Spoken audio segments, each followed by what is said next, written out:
Isang magandang umaga na naman po sa ating lahat, no?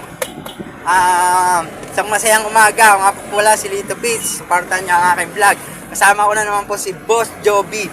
Apo, ito po siya. May tatanong lang po tayo sa kanya. Kasi siya galing siyang Bisaya. Saan ba galing? Bicol? Dumaguete. Dumaguete, yan. May mga katanungan tayo sa kanya na gusto nating masagot, no? May tanong ako sa iyo. Anong sa Bisaya yung almusal? Pamahaw. Pamahaw. Bakit pamahaw? Ganun. Pamahaw sa Bisaya. Sa Bisaya. O yung tanghalian? Paniudto. Paniyuto. Yung hapunan? Panyapo. Panyapon. Yon. Sa mga hindi nakakaalam sa salitang Tagalog, sa Bisaya, yun po yung mga